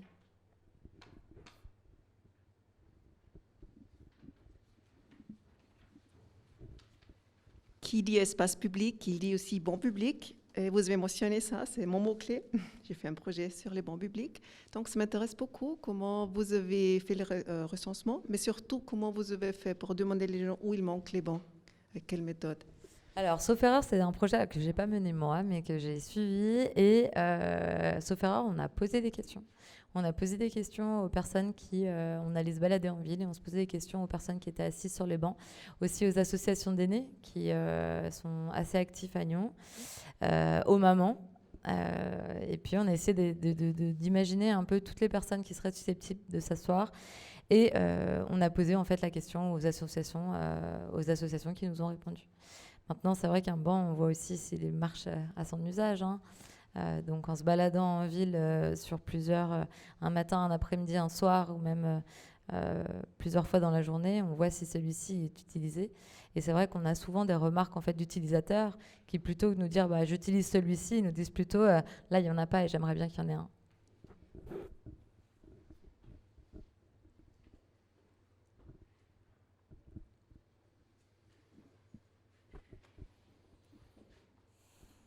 Vous nous avez très franchement parlé de ce qui n'avait pas marché. Je me demandais, dans les aménagements éphémères, qu'est-ce qui a fait un flop total? Un flop Catastrophe totale dans les aménagements. Alors, j'ai eu une séance cette semaine pour justement ces projets d'aménagement de père-temps. Ce qui est sorti, c'est qu'il y a une marelle qui a été créée au sol. Et aujourd'hui, les enfants ne savent plus jouer à la marelle. Donc, il disait qu'il fallait avoir une notice à côté parce que s'il n'y a pas les parents, c'est compliqué de jouer à la marelle. Donc, personnellement, j'étais un peu choquée parce que pour moi, c'est simple, mais... Donc ça n'a pas trop marché, sauf erreur au début aussi des installations de participatifs de père-temps. On n'avait pas mis de pergola et en fait tout le monde nous a dit qu'il manquait de l'ombre, notamment sur le parc où on voit que là on a des arbres, mais ici on a quand même une plaine de jeu qui est assez ensoleillée et pour des petits c'est un peu, c'est pas terrible.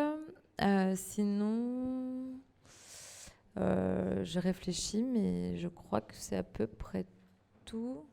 Après, on peut améliorer. Hein. Il nous a peut-être été un peu reproché que sur cet axe-là, ça soit beaucoup le mobilier urbain, l'un derrière l'autre, que ça manque un peu de végétalisation. Maintenant, c'est vrai qu'on a des arbres qui viennent d'être plantés, donc il faut aussi peut-être un peu de temps pour que ceux-ci se développent.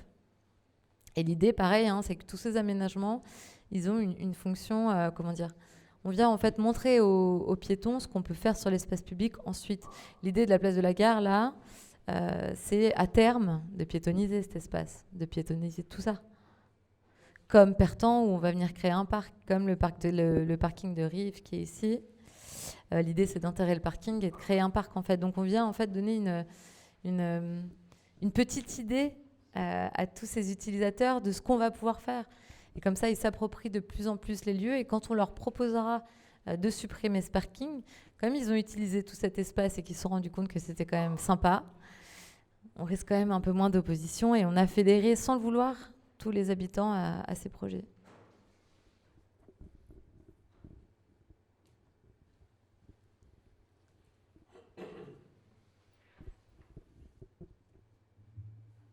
J'ai juste une question sur les procédures. Vu que c'est de l'éphémère, c'est soumis à opposition ou pas?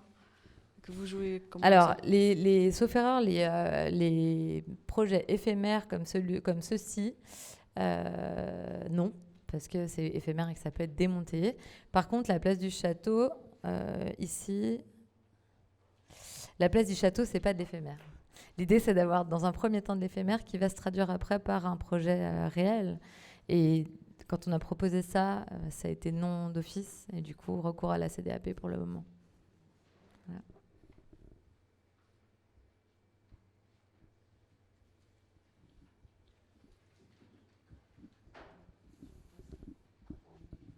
Alors, c'est une question pour Monsieur Frey.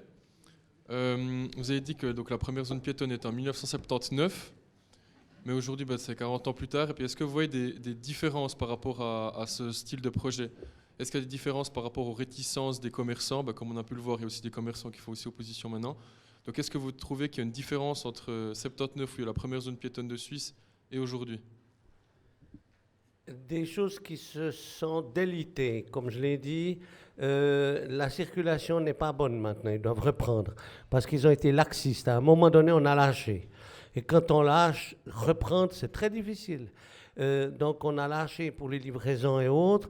Et alors, forcément, les gens s'en aperçoivent. Et puis, ils voient qu'ils peuvent parquer, il n'y a pas de sanctions, etc.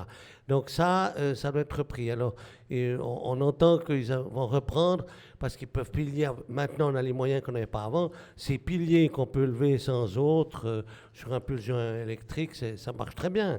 Alors, ils ont annoncé ça pour 2021. Je trouve que c'est un peu des temporalités en retard sur elles-mêmes. Mais il y a ça. Sinon, comme je l'ai dit, on pourrait parachever. Et pour ça, il y aurait quelques aménagements plus fins qui pourraient être faits. En particulier, comme je relevais tout à l'heure, je pense qu'on peut mettre plus d'arbres. De toute façon, maintenant, il faut rechercher de la fraîcheur. À cause du béton, de la pierre d'Autrive, etc., ça chauffe. Donc, comme le climat est en train de changer, c'est bien de planter un peu. Et puis, il faut s'y penser avec un peu plus de sensibilité quand on met les bancs. Il y a maintenant, près du Temple du Bas, il y a des bancs qui donnent sur une porte de garage. Vous n'allez pas avoir ça. Donc là, je pense que ça, on pourra améliorer. Mais c'est un peu des points de détail. Pour le reste, il faudrait demander alors aux habitants ce qu'ils en pensent. Mais le marché s'est largement étendu. Alors c'est bien fait. Il pourrait aménager encore un certain nombre de choses à la place Piaget à différents endroits maintenant, poursuivre dans ces aménagements, mais encore une fois, il faudrait demander aux habitants, mais j'observe que les réticences qu'il y avait ont très très vite disparu, puisqu'il a fallu quelques semaines, un peu comme dans vos projets, quelques semaines pour se rendre compte que c'était quand même plus avantageux d'avoir des piétons que des voitures qui stagnaient, qui obstruaient, qui enlevaient la vie de la rue. Donc là, les gens s'en sont bien rendus compte. Juste encore une chose, quand on est allé pour le projet, on est allé dans une ville avec laquelle on est jumelé, Besançon. Alors j'ai été avec le commandant de la police, l'architecte commune, les ingénieurs communes, tout ça. Puis on est allé à Besançon pour qu'on apprenne qu'ils avaient pour les circulations alors. Qu'on apprenne qu'ils avaient pris pour les circulations le modèle sur une ville qu'ils estimaient la plus avancée d'Europe, Berne. Et Berne est un modèle pour les circulations. Vous avez des trams toutes les 5 minutes et autres. Il y a très très peu de gens qui arrivent en voiture dans le centre-ville. Si vous faites un sondage, vous avez peut-être 15% de gens qui sont dans la ville et qui sont venus en voiture. Encore une fois, là, c'est vraiment un modèle. Plus, ils ont commencé par éjecter avant de faire des zones piétonnes, par le trèfle, par éjecter les voitures. Vous entrez à une place, vous ne pouviez pas faire la diagonale, vous vous retrouviez à l'extérieur très, très vite. Et ils avaient pris modèle sur Berne, et Besançon a pu développer parce qu'on était en France et on est dans un pays très centralisé, donc ils avaient l'idée à un moment donné de faire un effort principal sur les zones piétonnes. Et c'est à peu près l'époque où on a fait la nôtre. Et Besançon a eu des crédits. Puis ils ont fait les choses. Puis ensuite, l'année suivante, il y avait des élections. Et aucune municipalité en France n'a voulu faire l'expérience de la zone piétonne. Donc ils ont eu des crédits une deuxième année. Ce qui fait qu'ils ont pu encore développer. Alors le système des circulations, il y avait des bus toutes les 5 minutes, même avec les quartiers périphériques, guidés, et on a vu l'exemple, par ordinateur. Donc le chauffeur de bus savait à chaque arrêt s'il avait 1 seconde de retard, 3 secondes d'avance, etc. Parce qu'à 5 minutes, si vous avez du retard, vous vous retrouvez avec des petits paquets en fin de journée de bus. Et alors, avec une circulation au centre, où vous aviez des bus qui passaient à la demande, et toutes les 30 secondes ou 40 secondes, il y avait un bus. Et puis, il suffisait de lever le bras, le bus s'arrêtait, et vous prenez selon un parcours qui était défini, mais il s'arrêtait à la demande. Donc ça, c'était des crédits énormes, mais qui étaient rendus possibles parce qu'ils avaient bénéficié d'une année de plus.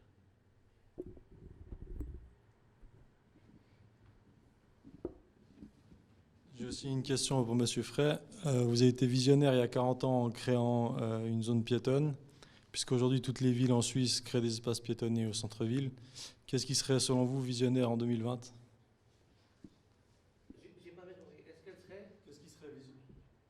Qu'est-ce qui serait visionnaire aujourd'hui en 2020 ?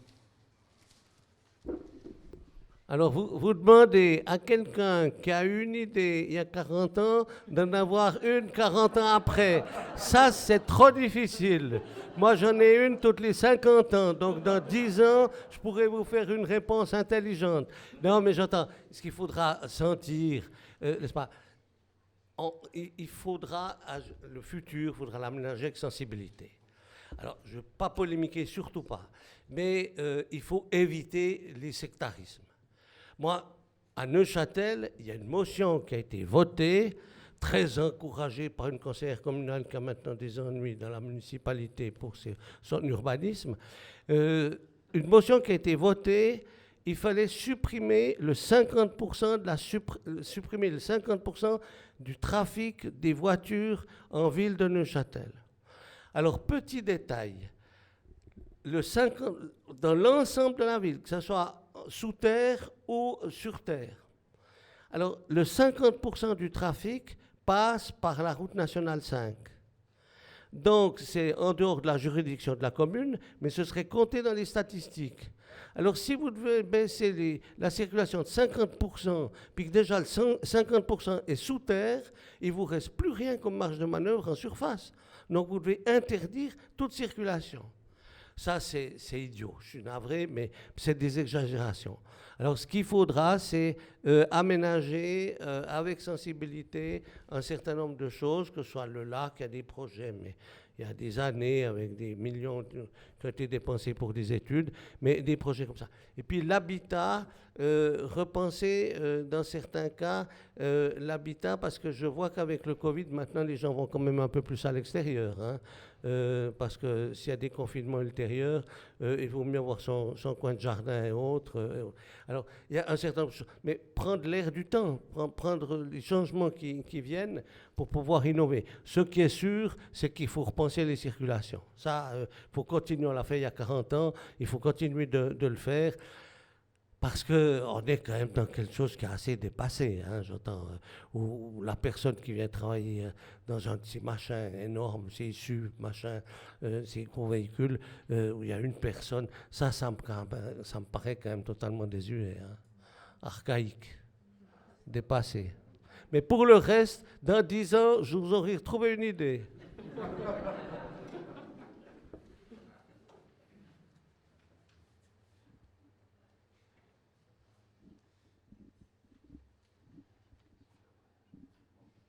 Alors j'en souffle volontiers une.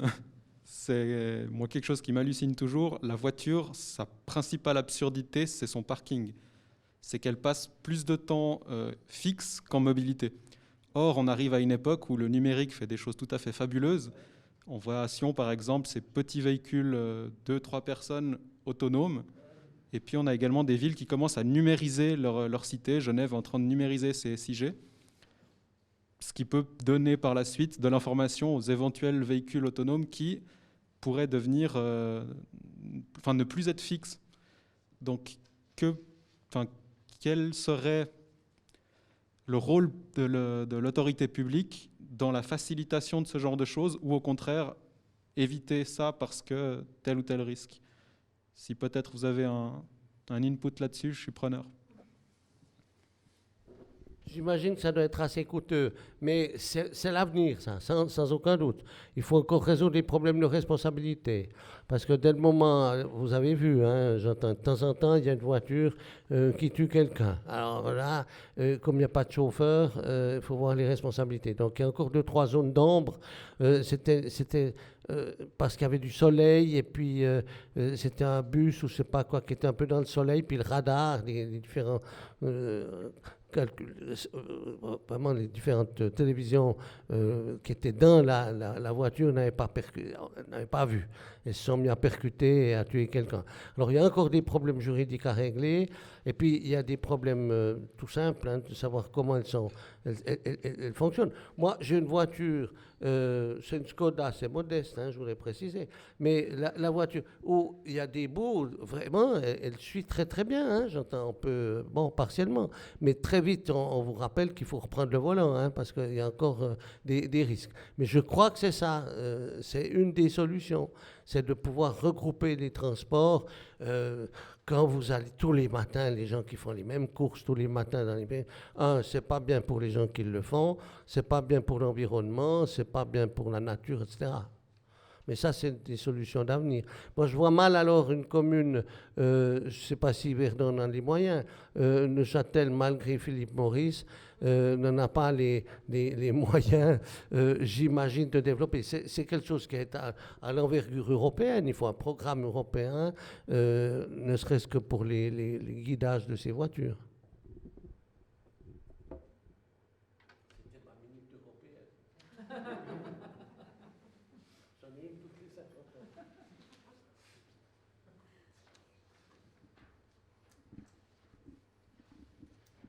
Bonjour.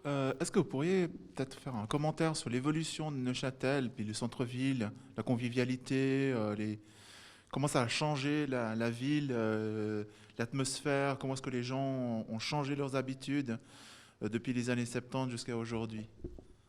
Alors, je crois, plusieurs m'ont dit qu'ils avaient du plaisir à revenir, qu'ils avaient du plaisir à rester dans la zone piétonne. Et au tout début, quand on a lancé, on a une personne qui est décédée maintenant, qu'on appelait Traclay, c'était le mauvais garçon des bonnes familles, qui avait organisé aux zones jazz. C'était fabuleux. c'était 3 jours gratuits de jazz, retransmis en France pour France 3, etc., où c'était des grands, vraiment, des très grands orchestres, des très grands solistes qui étaient là, et avec 5 podiums jusqu'à 3-4 heures du matin pendant 3 jours. Et ça s'appelait Ozone Jazz parce qu'on avait fait la zone piétonne. Alors là, ça avait été une fête extraordinaire. Puis après, avec la personne, ça a disparu.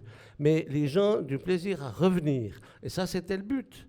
Parce que la zone piétonne, pour faire marcher le commerce et autres, pour que ça soit un succès, ben, il faut que les gens des régions avoisinantes, que les gens des vallées, que les gens des montagnes, de la Chaux-de-Fonds ou autres, quand ils repassent à Neuchâtel, ils s'arrêtent.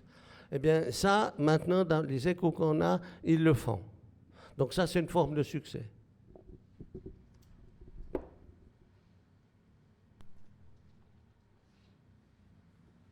Très bien. Si vous avez épuisé vos questions là, vous pourrez encore en poser à l'apéro aussi. Donc l'apéro, c'est un petit peu spécial. Ce qu'on nous avait proposé, c'était que vous restiez assis et puis qu'on vous serve chacun sur votre siège. Je trouve ça quand même pas super sympa. Donc ce qu'on vous propose plutôt, c'est de vous lever rangée par rangée, de passer dans l'autre partie de la cave, de prendre un verre. Il y a un verre avec des petites choses à manger qu'on a préparé avec des gants et des masques. Comme ça, chacun a une portion individuelle. Et puis il y a des verres évidemment pour la boisson. Vous pouvez prendre tout ça et puis sortir sur la place du château. Et là, vous pouvez être en plein air avec les distances qu'il faut ou pas, mais c'est votre responsabilité quelque part.